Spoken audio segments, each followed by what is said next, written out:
Image via @IamTheBay, @Deron_Winn on Instagram. When Deron Winn makes his UFC debut at UFC Greenville next weekend, Daniel Cormier won't be in his corner, but there's a good reason for that. We argue all the time. Even when we are coaching high school wrestling, we'll be arguing throughout the meet. That's what brothers do. They fight and they argue, and sometimes they can't be next to each other. Being part of a fantastic team at American Kickboxing Academy in San Jose, California has perks for Deron Winn, who gets to train and be around the likes of Cain Velasquez, Khabib Nurmagomedov, and of course, Daniel Cormier. But for Winn it's so much more than that. In an interview with BJPenn.com, Deron Winn spoke about his special relationship with Daniel Cormier, what it's like having champions around him, and how wrestling formed a bond between he and DC that transcends the cage. As he prepares for now his third opponent in the lead-up to this fight, Deron Winn will face Eric Spicely at UFC Greenville, and with his much-anticipated debut right around the corner, Winn is able to pull many things he's learned from his friend, brother, and mentor Daniel Cormier. "I don't think people understand how close we really are," he said. "We coach high school together, and not only do we coach high school together, we coach the kids program, and that takes an equal amount of attention, if not more, because our kids are very competitive. They travel the country and they're one of the best kids clubs in the country. DC is like my brother. I talk to him about every single thing, every matter of my life. He taught me a lot of things, and it's not like he's like DC. To me, he's just like my boy. Sometimes he calls me so much, I tell him to stop calling me. We annoy each other, we fight like brothers. Everybody who is around us, they say it and love it. One day I hope we can be on TV together. DC is my bro, man. He's taught me so much about life, and one of the biggest things I think he's taught me about MMA is just being tough. I don't know when there's a day that I'll be able to beat him, but I always have to test myself, and he always drags me into deep waters.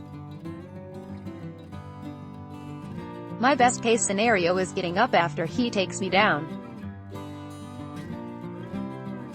We always say someone's going to have knocked me out because they're not going to drag me through deep waters. Having teammates like Cormier, Velasquez, and Nurmagomedov would be a great benefit for any fighter, but the special bond that Daniel Cormier and Deron Winn share does mean that the UFC's current heavyweight champion won't be in Winn's corner for his UFC debut. The only reason I don't have DC in my corner is because it's kind of a road we don't want to have go down. We argue a lot. The last thing I want is to be seen arguing with this dude in the middle of a fight, and we would. That's the kind of ST we do. We'll be in the corner of a wrestling match, on a big stage, and we'll be arguing with each other. I don't have him in my corner, but he's still going to be there. Having mentors like Daniel Cormier and his other high-profile teammates is great for Deron Winn and his evolving career, but he also focuses on giving back to the youth, just like his mentors did for him. I say this all the time, 2 things, out of any athlete: it doesn't matter how good you are in any sport, because one day that sport will come to an end, he said.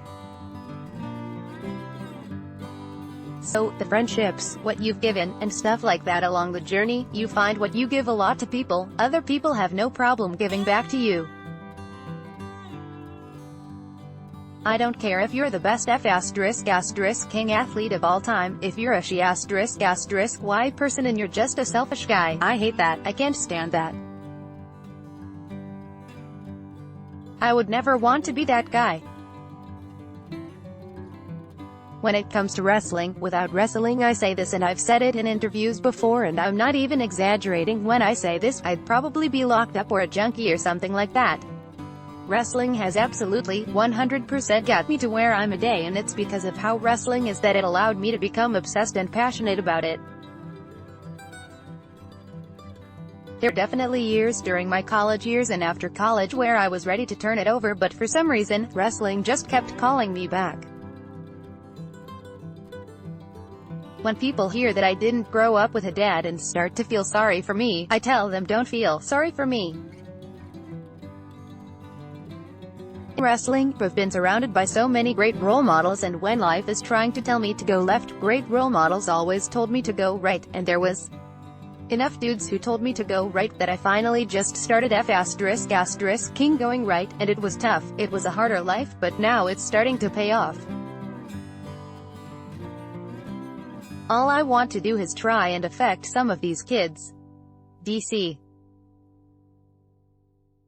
always says one kid, if he can affect one kid, then his job is done. You're going to want to try and help everyone, but it's impossible, so I try to stick to the things I do know, like wrestling, and I try to guide these kids in the right way. I try to turn them into not just wrestlers, but the best men and women they can be. So, that's why it's so important for me to give back to wrestling. When it comes time to make his UFC debut in Greenville, South Carolina, Winn will have a mentor in his corner and a brother looking on, and while they're always arguing, Winn plans to use the lessons learned inside and outside the cage to lead him into a successful debut, and that's something any big brother would be proud to see. They may fight each other, they may wrestle each other, but the brotherhood Winn and Daniel Cormier have formed only makes them better fighters, coaches, people, and role models in their community. It'll be a debut that many have been waiting for when Winn steps into the UFC's octagon for the first time, and as he's learned from his team for many years, he's not preparing for Eric Spicely, he's preparing to be the best version of Winn possible. This article first appeared on BJPENN.com on June 17, 2019. Let's block ads. Why?